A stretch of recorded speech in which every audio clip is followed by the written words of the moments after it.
Welcome to the Coaching Edge podcast with your co-hosts, Dr. Steve Jeffs and Erwin Grundei. Each episode, we bring you expert guests and transformative coaching insights. Let's dive Hello, in. everybody. Welcome to a new episode of the Coaching Ed podcast with your co-host, Dr. Steve Jeffs and myself, Erwin Grundei. And today we have the pleasure to talk to Meridith Grundei. Hello, Meridith. How are you doing? I'm doing well, thank you. Yeah, Glad to be here. Well, it's a pleasure. And Steve, of course, welcome as well. So everybody, no, not everybody, Meridith. Yes, We could try to introduce yourself and maybe, I know, with some ghosts behind you. So Meridith, we could try to introduce you, but you know yourself much better than we do. So who's Meridith? What does she do? How did she got in coaching? Oh my goodness, where do I start? Well, I'm in the business of helping people not be forgettable. I want them to be unforgettable. So I help people, especially those who are in more senior positions, deliver information so that other people understand it. So I coach people in presentation skills, communication skills. I really love helping people find their voice, tell their stories, get in front of the camera, doing that successfully, doing it from the stage, doing it here virtually, wherever people are being called to speak, which is a lot these days. I am here to help guide you in that process. And how do you got in there? What you do nowadays? Yeah, so my background is I have a master's degree in theater. So I have that master's degree. I'm a former teacher of the Second City here in the States. Second City is in Chicago. It's the home of Improv. And a lot of the funny people that we know that we see on television are from there. Saturday Night Live, a lot of the people came from there as well. I helped develop the curriculum. I was instrumental in developing the curriculum there for the youth program, the first ever youth program. And then I ended up teaching for about 4 years then after that. And it was through that experience that I got into corporations. I started working with teams on how to communicate, to build trust and to have fun, and how some of these skills that actors learn are applicable in the business world. And so from there, I really loved the work. It was more supplemental income for me at the time as a freelance artist. But then when I moved to New York City and the pandemic hit, I realized I wasn't finding as much joy in the audition process as I used to. And so I started my business coaching full time, and I have not looked back. I have loved every minute of it. That's fantastic.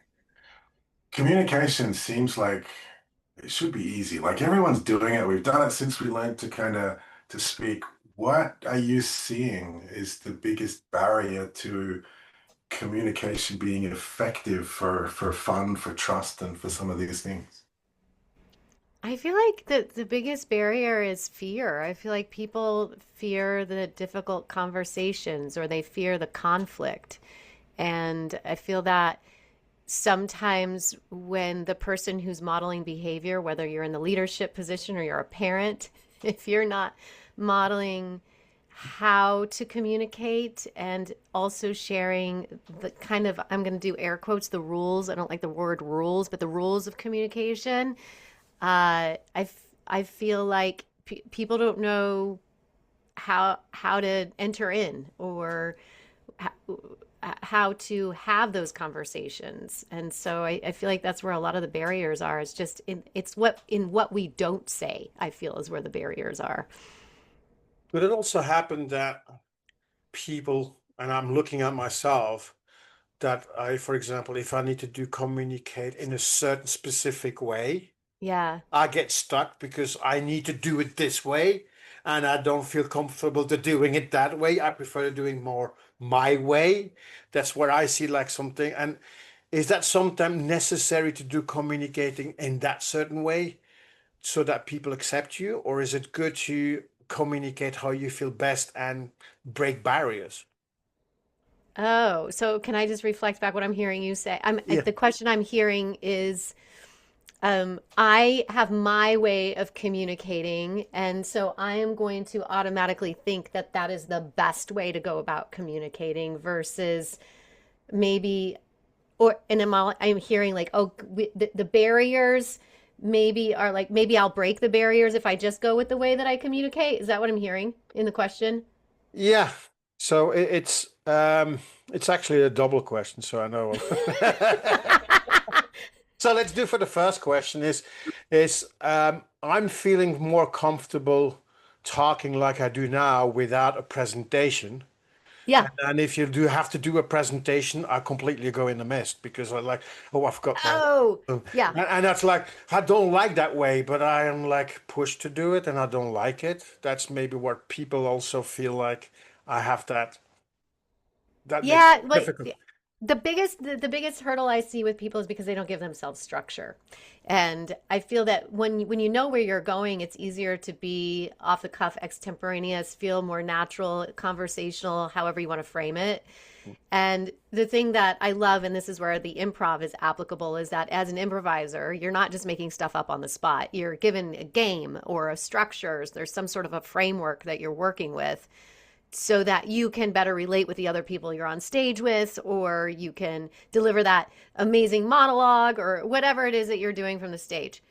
It's the same with presenting, and people oftentimes there's just there's an overwhelming amount of information that needs to be delivered.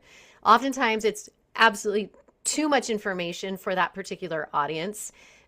Mostly because the presenter is in the weeds with the information all the time. So they think that they need to give the audience members the whole enchilada, where in fact, all they really need to do is give them like the tortilla and the beans. And then the idea is you want to leave them wanting more, right? You want to leave them asking questions or being curious or taking some action. And so to answer your questions and to go back to structure, they're not giving themselves a framework to work within.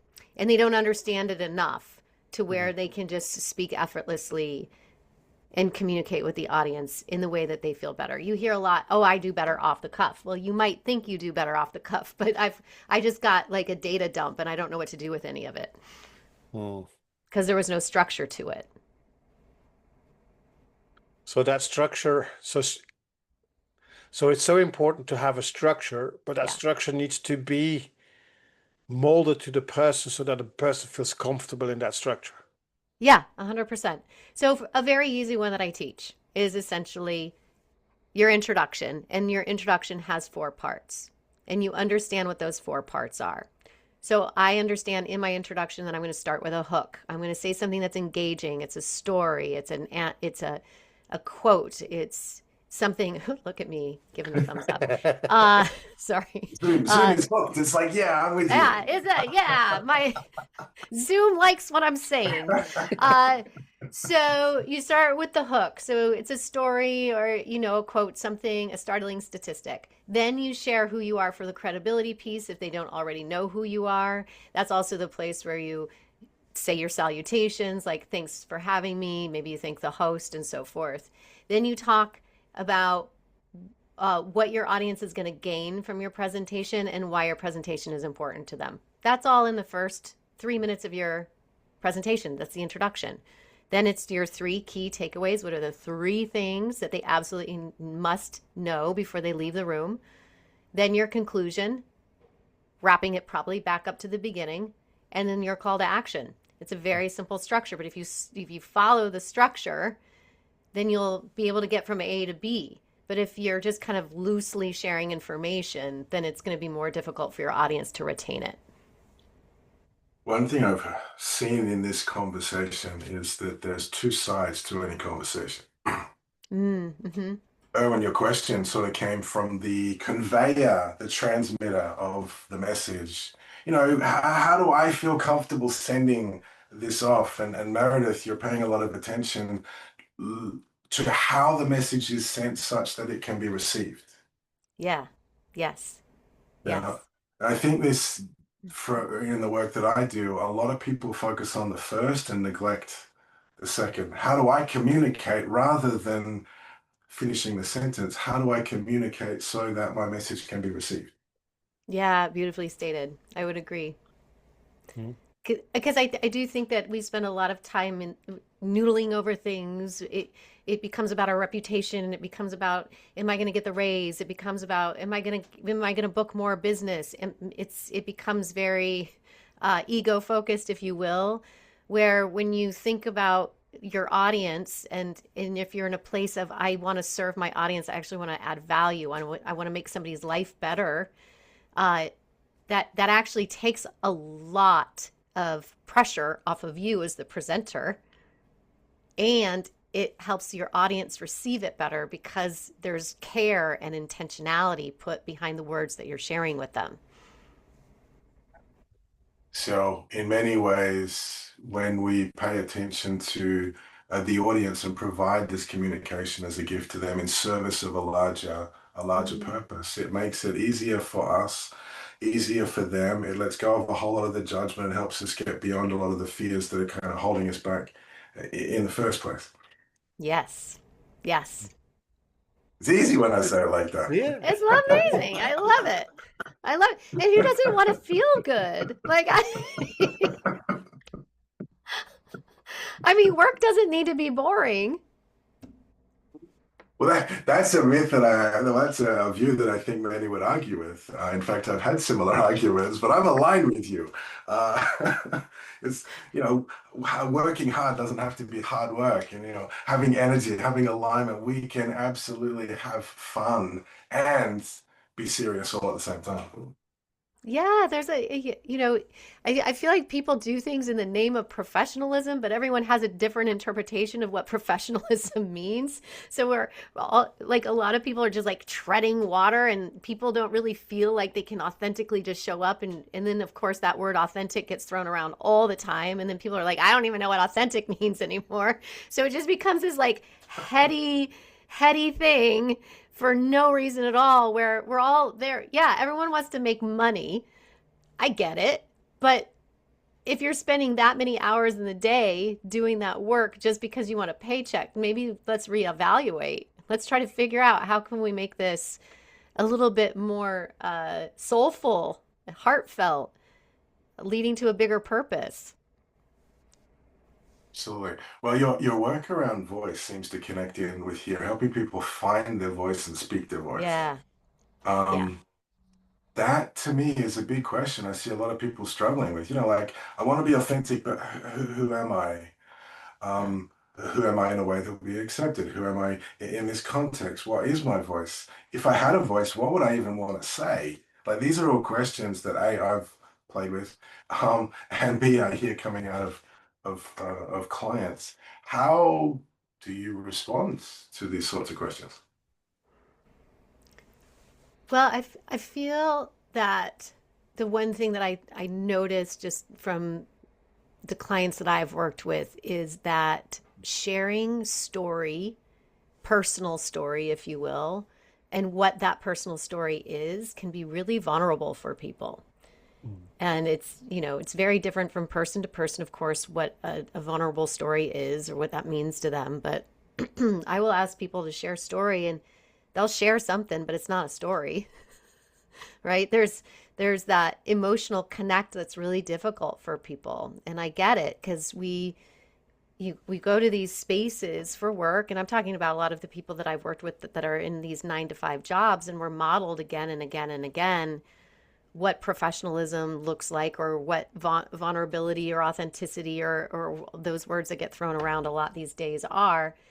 And so I think people get tongue twisted, literally, because a difficult it's difficult to wrap your head around. So what I try to get people to do is, I say, okay, let's do an exercise. Let's just do a very simple story. Let's do a story outline where you're going to follow the timeline of your life starting at the age of 5. And I want you to just think of all the stories that live in between those timelines, from the age of 5 to age 10 to 15 to 20, 25, up to current age. And let's just see what comes up. Let's just notice what we notice. And sometimes people will come with these stories, and they become the most beautiful anecdotal story. And it could be for a tech solution.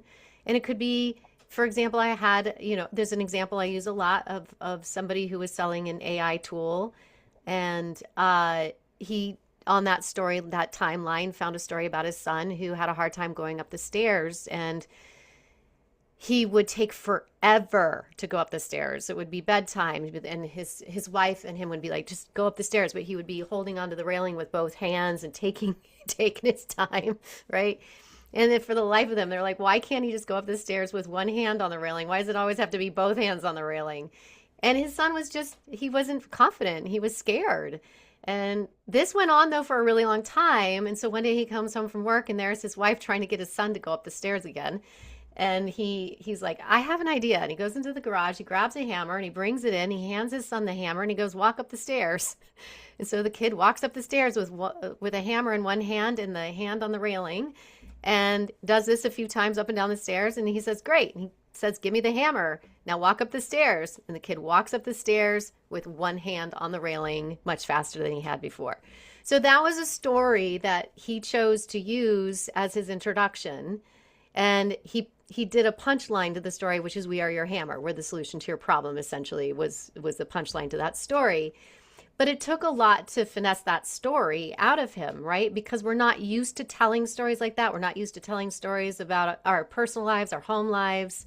But when we do, there becomes connection. And they may not remember the AI tool, but they'll remember him. They'll remember his story, and they may call him and not the competitors because they remember his story. And I think that's where people don't realize the power of that emotional human connection. Because when something's relatable, like if I say I live in New York City and I'm in Washington Heights, that's going to mean something to some people who might be listening to this podcast right now. I've been to Washington Heights. It's that woman from Washington Heights, right? Versus if I just said I'm from New York. Well, I could be anywhere in New York. What makes a good story? Because you could have two people with the same story and they tell the story completely different, and someone just goes in 2 sentences, that's the story, and then the other person goes on and tells the whole story, and everybody's hooked on that story for 20 minutes. So what makes a good story, or a good storyteller? I believe it's the details of the story, like the details we choose, like the sounds, the smells, the feelings, I feel are really important. For example, I could say I went out to a romantic dinner with my husband to celebrate our anniversary. It was a French restaurant, right? That's a story, right? Or I could say, when I walked in the door, it was dimly lit. It was absolutely beautifully decorated. And there was this 1-2 top in the corner. There was a candle lit. And then we were escorted to that table. We sat down. The maitre d' took my coat. My husband and I smiled at each other. We had the best salmon, beautiful glass of wine, and so forth and so on, right? So the details, when you can fill in the details, people can see themselves within the storytelling. And I feel like that's what makes a great story. So I often will hear people say, well, I'll say, tell a story about yourself. Well, it's not supposed to be about me. It's supposed to be about my audience. So it's like, yeah, but tell the story so that your audience can see themselves in the story. That's the point. So that they feel like they're a part of the conversation. And what makes a story to be remembered? You can, like you said, you can tell in details, but what makes a story to that people are going to remember that story? I feel like if you can make people laugh, like when you bring humor into the story, if it's a compelling story on an emotional level, maybe you make them feel something here. Maybe it's more of a sad story, but it is really tying into the emotional spaces that we all share, those human spaces that we all share with each other. When we shy away from that, we risk not creating connection. And those are the stories people will remember. Now, will every single person in the audience remember your story? No, they won't, because they won't connect with it in the same way that some other people might. Like those of us who have kids, you know, all three of us, I now know all three of us in this room have children in similar age. We're going to be able to share stories with each other that will be able to relate to, whereas somebody who might be a dog mom or dad may not have the same feelings towards what we're sharing, right? So we're not going to always hit a home run with the entire audience, but I always say to my clients, it's not about if whether 100 people resonate with your story. Your goal is to at least get one person, and that one person will have a ripple effect. So it's so important then, if I understand. Wow. Is that if you are going to use a story to reach people and emotion people, that you have very clear what is your ideal audience, that you want to trigger that emotion so that they remember. Yeah, I think it's really important to understand who your audience is, and I think it's really important to not, especially those of us who present to similar audiences, that each audience is unique, and there's a set of things that they already know and things that they need to know based off of your presentation. And so, yeah, you have to uniquely craft your story, your presentation, so that your audience can best hear it. And so sometimes that means that you're developing, I always like to look at it as like Legos, right? So your framework is like a bunch of Legos, and maybe you have 4 or 5 stories in your back pocket, and you just have to remove one of those Lego stories and replace it with another that's going to best fit the audience that you're going to be speaking to. But you're keeping the same structure. And the same story, but just changing the focus specifically to your audience. Or changing the focus to the audience. Yeah. And I always say, speak to the person in your room with the least amount of knowledge or who is the decision maker. And oftentimes it's the same person. I would agree with that. Not from a negative perspective, but often because they're the one carrying the most. They're the furthest from the details, but have the greatest responsibility. So building on that, to be a professional, we've got data, we've got this. I mean, I see the decks that get put together, and there's so much information. What role does storytelling have in the workplace? Oh, it has a huge role. I feel that, especially being able to tell a great data story, being able to find comparisons, especially if you're in a technical field. Uh, it's so easy to get bogged down in features, and not keep, the focus on the solution to the problem. Because usually that person with the least amount of knowledge and or who is the decision maker, they just want to know pretty quickly what's the solution to the problem, and how are we going to get there. And what I notice often is that there's a lot in between the solution that's not maybe necessary for that presentation. Those are the things that come after the presentation when the person sparks curiosity and wants to have a further conversation with you. I like that answer. I think the piece about audience, being part of the conversation, I feel is also really important.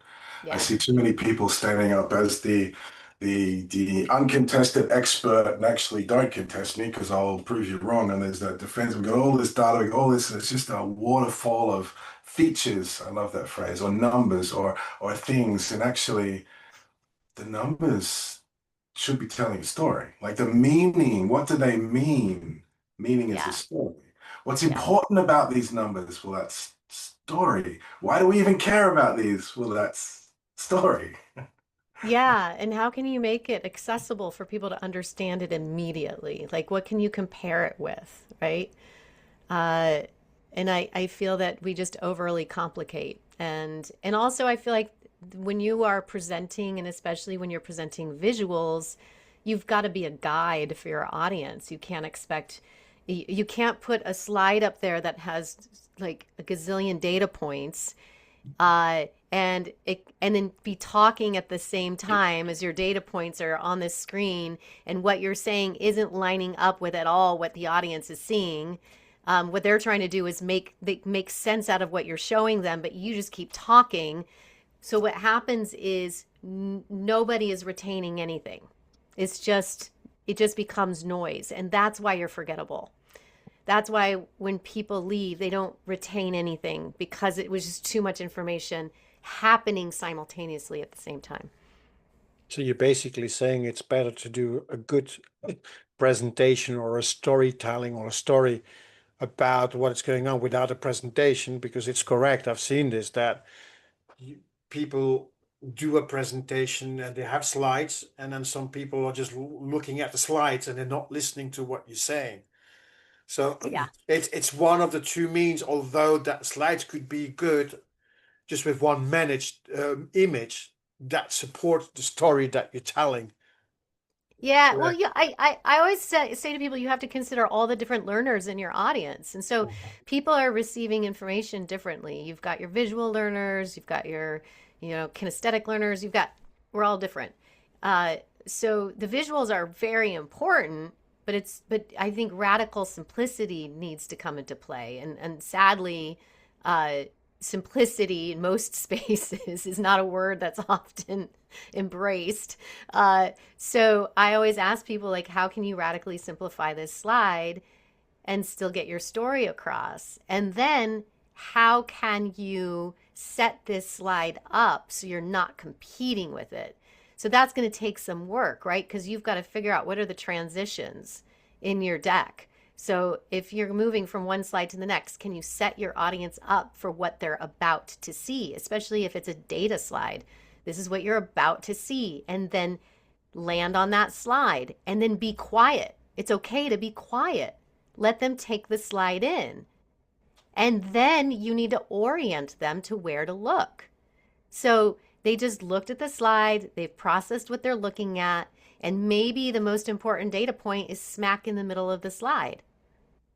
So you need to direct their attention to where you're going to be speaking. So you are like this little micro director of a show. You're guiding your audience, taking them on a tour, however you want to frame it. But it's got to be intentional. Otherwise, you're going to lose them. So a lot of people make the mistake.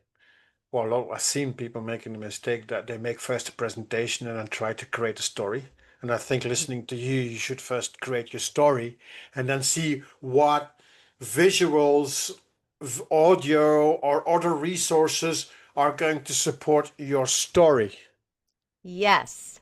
Like if you think about a screenwriter, right? Like they submit the screenplay first, and then people read it, and then they get really excited about it, and then they start to build a world around it, right? And then they produce it, and then they get the actors, and then they build the sets. And what I notice is everyone's building the set before they've got the story. So that's what I encourage. Yes, you nailed it. Like, just make sure you know what the content is first before you start bringing visuals in. I want to make a small correction. I don't think it's what the content, what is the message you want to Yeah, and the get people. message. Yeah, the message. Thank you. Yeah. And most people don't do that. Or they get somebody else's deck and they don't take the time. Oh, the deck from last quarter, and we update the numbers. Yeah, or so and so can't be there to deliver it. Will you do it? Here's the deck. Or marketing has put this deck together for you. Yeah. Yeah. I love it. Yeah, I think that's so important that what I hear you talking to is, well, actually, there's a couple of things. One of them is that it's a single narrative. There's a single storyline that's happening. It can have different fragments. You can have the different characters that come in, but there's this single journey that's happening. And to take the audience on that, as you were describing the presentation format that you were talking through, telling a story, I could picture the audience, multiple people following the same path. And I think as a presenter, as a leader inside organizations, as a coach, especially when we're working with groups, being able to connect the group, create the alignment, and, well, to lead us all along the path together is a forgotten skill when we talk about presentations. We think it's about information or numbers or stats or I've just got to deliver this, but actually I've got to take us on the journey. Yes. Yeah. Yeah, I feel too the piece that often is forgotten is the engagement piece. It's like getting how do you get the audience involved in the conversation? How are you engaging them? How are you getting them to work with each other? How are you getting the people in the room to see the commonalities, right? I think it. I feel like anymore you can't just present information or data. Like you need to be you're a facilitator. Mm. So for to to go on there, for us, because a story can be too short and a story can be too long. Yeah. So what is a good time frame to be able to have a story to be able to convey to that, first of all, people get engaged and that you can transmit that message that they capture it? What would be a good like time frame? I mean that's a good question. It depends on the type of presentation or what the goals are for the presentation.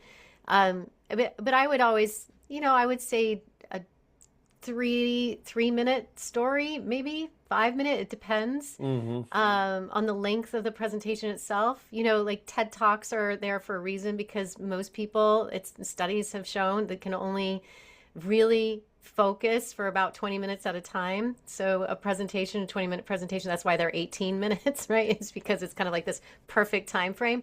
But a lot of people are, giving 45-minute to 90-minute presentations these days. So it's you've got to really think about maybe there's more than one story. Maybe there's a story that's a couple of minutes at the beginning and then a few anecdotal stories in between just to keep people's attention. So I'm always thinking about how are you crafting that journey? How are you crafting the experience? Almost like a composition of a song. Like how are you crafting something to where you're taking people on that journey very intentionally? I want to go when you do a story, and that's what I've heard a few times, that when is the right time in your story to put messages in there so that the brain or the unconscious is going to retain those important messages. Now we're under Inception. I love it. Oh, I don't think anyone's ever asked me this question. So I'm going to give you, because I don't have like I read this in a book answer. I'm going to give you an intuitive answer to that Yeah, question. yeah. My intuitive, first of all, I think that the beautiful thing about stories is that that's your opportunity to build trust with your audience, right? So I would feel that my hunch is that it would be about three-quarters of the way through the story where that message is that you're trying to hit home is reinforced in some way, shape, or form. Mm. Because you're like pulling them in, you're guiding them, you're building some trust, and then you want to land like the point of the story, right? Or the central Mm. message, the core message. Because people aren't suddenly, if the story is good, they're waiting until to hear how did this that Yeah. story Why are we finish, here? and Why are we and listening? and while I'm listening, I want to know how the end. So before the end, to put that message, the hook that you want to, because they're waiting for the end, so this is the right time they're listening. Yeah. Yeah. I You think it want to also hook them starts and with, keep their attention long enough. Yeah. Yeah. Steve, you were saying something? yeah, I think it also starts with story selection. I Mm-hmm. love what you said before about, hey, grab a timeline. What are the stories that live in between this age and this age and this age and this age and this age and this age? And to be able to use that as a story gathering, Mm-hmm. as you said, to find the story, to practice telling the stories out loud, because often we think way different than when we speak. And so to get some stories that are available, and then, to your point, or not to force feed a key point in there, but actually to tell the story that helps the audience to have the similar insight. You Yeah. told the story of walking up the stairs, and it's like, I didn't even know what the point is, but when you said, hey, um, you know, with a hammer, like I can see how that makes sense Mm-hmm. because the hammer is really what helped, free the kid and he could get up and it changed everything. And there's all of these different messages in there in that story. And then, of course, you reinforce that afterwards. You kind of provided some clarity on the point that I had just intuitively sort of found. Yeah. Yeah. And I feel like we a lot of people just I always get I don't know what stories. I don't have an interesting story. Of what stories? But when they Uh-huh. do that timeline, it's fascinating that they go, "Oh my gosh, I have a lot more stories than I thought I did." I'm like, "Yeah, you do. We all do."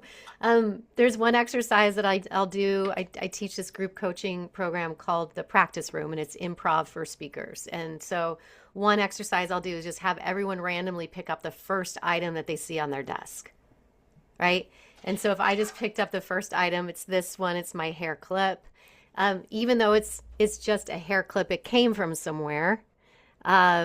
So this was a hair clip I actually bought in a pack of 6 at Walgreens when I was on a road trip, and I was heading upstate to see my friends Patrick and Kent, who we absolutely adore. My husband's known since he was a young teenager in college and undergrad. And it helped me keep my hair out of my face while I was, drinking my morning mimosa with them. You, so it's not just a hair clip. There's a story actually behind everything. Every, the most mundane thing that you can probably find on your desk right now has a story. And I think what you just pointed out, Meredith, is that people think their story is not important enough, so they think Yeah. it's not important. But as you Yeah. just shown with that hair clip, it is important, and don't think that other people would not be interested in the story. Yeah. Yeah, exactly. I mean, and there's probably somebody else who has a hair clip sitting on their desk and like, oh my gosh, I also have a hair clip sitting on my desk, right? It immediately shows connection. Like I remember the first time I did that exercise, I think 4 people in the room had 4 people in the Zoom room had a candle on their desk. And we all learned that we just loved lighting candles, and we had a candle on our desk that helped, it made us all feel good. That was cool. Like it was an instant connection. Uh, it can be the littlest thing, and your story doesn't have to be like I've had nothing, I've heard also nothing bad has happened to me in my life, or I have no like dramatic things. And we are human beings. We will all find connection. You don't have to have gone through something traumatic to have a story. Hmm. I think that's a really important insight. We certainly build stories up. You go to the movies and there's a big story, there's a Yeah. big production. I haven't got one of them. Or you see a speaker on stage who has had some life event and who has worked on their story. And Yeah. and they tell this story. Or we see someone else who's worked on their story and it feels polished. And when we look at our raw stories, we haven't got anything that looks like that. Yeah. And what I loved about the example that you just gave is actually to your point, Erwin, what story would I have that people will be interested in? Well, actually, a lot of the interest component is the context within Hmm. which the story is told, not the story Yes. itself. And Hmm. so a story about a hair clip, well, if I'm talking about the numbers, it kind of makes no sense. Then it's not the right time for the story, or it's not the right story for the time. But Exactly. within the context, I choose the story, and here's an intent. And now the story comes to life because of its environment. Yep. Yep. I mean, think about how many times you've told a story, and then all of a sudden everybody in the room has a story based off of like a trip you took, right? And then all of a sudden all the stories in the room are about a trip that they took, right? Like we all have these stories. You just have to you have to give yourself permission to tell the first one. That's an interesting point. Certainly, if you want to figure out the audience you're going to have, what would be a common thing they have that you can put in your story because they're gonna connect with that one thing because they generally have.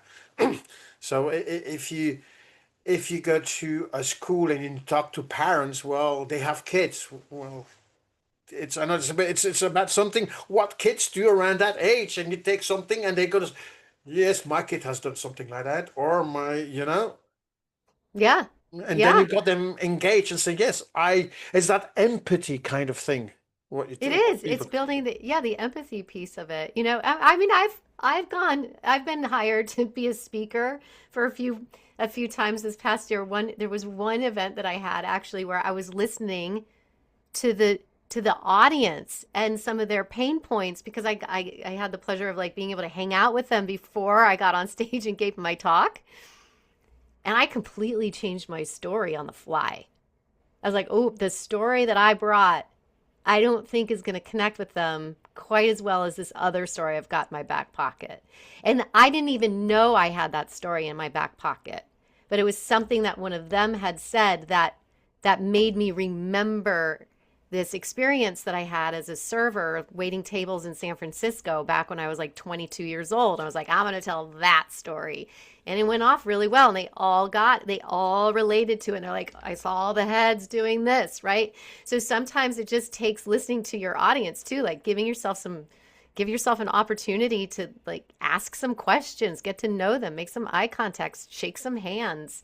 Because they actually might influence what your story is going to be. And if you're brave enough to change it on the fly, you know?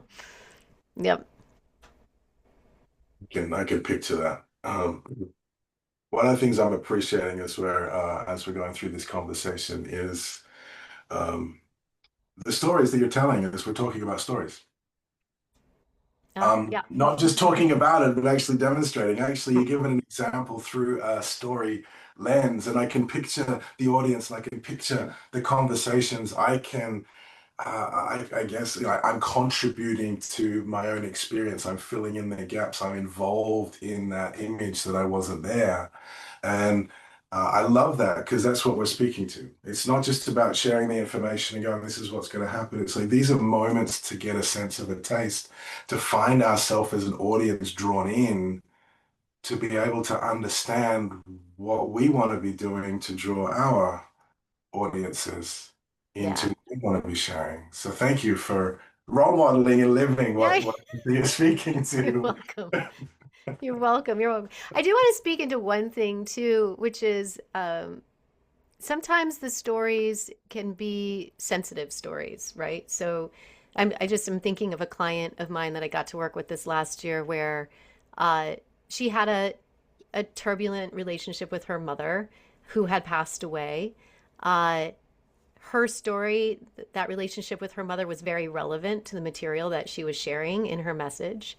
And it took her a while to find the story that she could tell that would feel okay, to where she wouldn't open a wound. And so I think it's really important that when you do share stories that might be a little bit vulnerable, that you find the story that you can tell from a healed wound and not an open wound.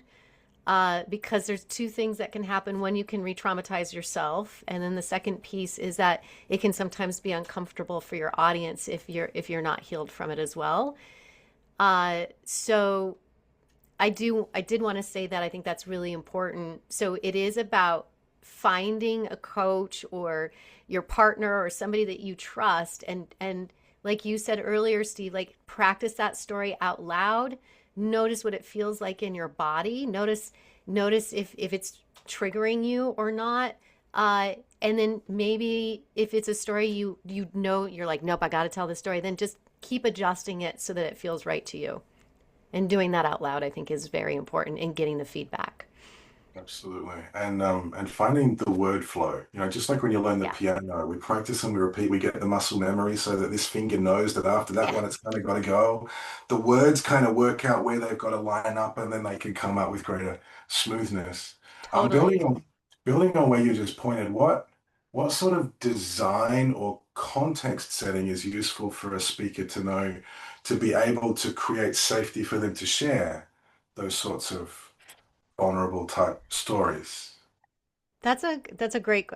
I can only share from my own personal experience around that, and this is what I share with my clients. So I have been a part of a few story slams in my life, and for those of you who don't know what a story slam is that are listening, it's usually it's like a 5 to 10 minute story. You can enter it, or sometimes a couple of them I was invited to, and you share a story based off of a theme. Like the moth is a famous one, as an example. So for this particular story slam, I shared the story of the passing of my father. So he passed away in 2011, and it was a pretty vulnerable story for me. And it took me a few months to be okay with sharing that story. So the first time I'm going to back up a little bit. The first time I shared the story before the story slam, the first time I shared the story, it was with one girlfriend. And what I noticed, I walked away from sharing the story with my girlfriend, and I just noticed what I felt in my body. I felt uncomfortable. I felt like, oh, I just revealed too much information. I felt a little guilt, a little shame, and I just was like, okay, just breathe. I don't think that's what that felt like. Okay, that's information. And then it took me a few more weeks, maybe a month or two, and then I remember going out after a show with some friends of mine. There was just three girlfriends at this time, for some drinks, and I shared with them a little bit of the story. And then I went and I was like, okay, I noticed what you noticed. What did you feel? Blah, blah, blah. And then told another group of people maybe 6 months after that. So I was very in tune with how I felt. And I think that's the important piece that people miss is like, how did I feel? What are the sensations going on in my body? Am I okay? Yes, you're fine. Okay. And then also, it was important to me that I was telling my version of the story, not my mom's, not anybody else's, but my version of the story. I owned it, right? So then it wasn't until a year later that I was then able to do this story slam. But again, it was a small, intimate space. I asked them not to videotape it. It was to 40 people. That took me 10 years to then lead up to writing a one-woman show about it. Okay, so that's an extreme example, but I always say the language I like to use is pepper it. Share it with one person. Notice what you notice. Then pepper it again. What do you notice? Just give a little bit of it. What do you notice? How are you feeling in your body? Then when you feel like, oh, I can just tell anybody, then you're ready. Do you ask them when you do this prep? Do you also ask their feedback about the story, how they feel about, how they see it, or not? The storyteller? No, when you select the story that you just about your father and that you just did for the first person, you looked at your own feelings. But do you also ask feedback from them how they see the story and does it make sense or not? Yes, I have asked for feedback. I have asked for feedback. I will ask, like, how did that land for you? How did you, like, I'll ask them, what did you feel? Did it feel uncomfortable for you? Is there something about the story that really resonated with you? Is there a piece that you wanted to know more about? So for over the several years, yes, this is actually a story that I'm still working on. So It because sounds like times change too. Yeah. yeah, absolutely. It sounds like there's some design and some context there because I can picture people going, "Oh, I've got a story. I'm going to pepper it," and they throw it at the person sitting on the bus next to them, and then ask for feedback. Like I can imagine people doing that. I go, but that's not what you're saying. No, I'm saying people you trust, people you have a trusting relationship with. Yeah. Somebody whose feedback you would like to have, because there are some people in this world where I'm like, I don't know if I want that person's feedback. A coach could be a good person. I think a coach is a good person, somebody who can guide you, I feel, is wonderful. And I also, the one thing I share with clients is be really clear about the feedback loop that you're looking for too. You've got to set boundaries for yourself. So be very specific about what kind of feedback you're looking for, because people love to give feedback. And if you're not ready to hear some of the feedback that people are excited to give you, then that can be harming. It can be, and I mean that in a way of like it could prevent you from moving forward,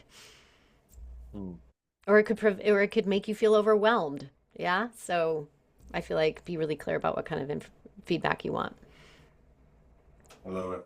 Well, this has been super insightful, super engaging. Um, I've appreciated the clarity with which you've been able to share some tips that we can all be applying as we're telling stories, to go and practice, to find them, to pepper them, to gain our practice and experience in using storytelling to align and guide our audience, to meet the purpose of whatever it is that we're presenting. And by doing so, we can be more and more unforgettable, not because we've made it about us, but because we've created that connection with the audience. Meredith, for those that are hungry for more and want to dive into further stories or find their own voice, how can people connect with you?